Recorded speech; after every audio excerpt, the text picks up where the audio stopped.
আসসালামু আলাইকুম। আমি ইব্রাহিম খলিল। আমি আজকে যে ভিডিওটা দেখাচ্ছি সেটা একটা ছাতার ভিডিও এবং এই ছাতাটা আমাদের ঝিনাইদহ পৌরসভার নগর ভবনের খোলা ছাদে এটা স্থাপন করা হয়েছে।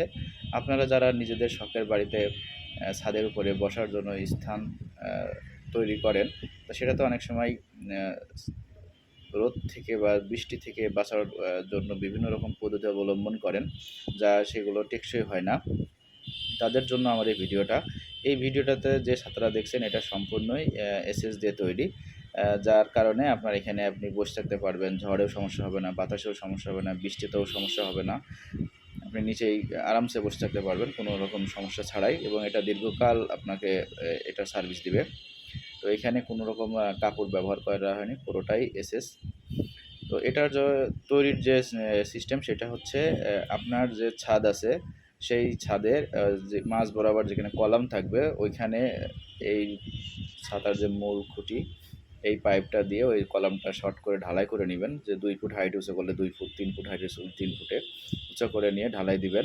তারপরে চারিপাশে একটা মিনিমাম বেড়ে ব্যাসার্ধে আপনি হচ্ছে গাঁথনি করবেন এবং গাঁথনি করার পরে গাঁথনি এবং ওই যে শর্ট কলাম দিয়েছেন ওই বরাবর একটা ছাদ ঢালাই দিবেন। দেওয়ার পরে একটু টাইলস লাগায় ফিনিশিং করে ফেলবেন এবং এই ছাতাটা কোনো রকম বেশি বড় করা যাবে না, কারণ বাতাস বাঁধবে।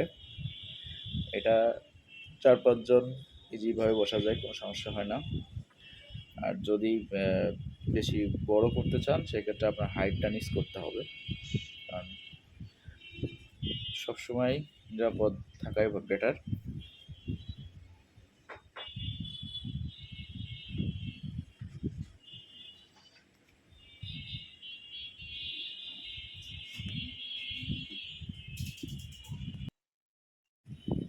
তো যে যেভাবে পারেন তৈরি করবেন, তবে অবশ্যই নিরাপত্তার বিষয়টা আগে খেয়াল করবেন।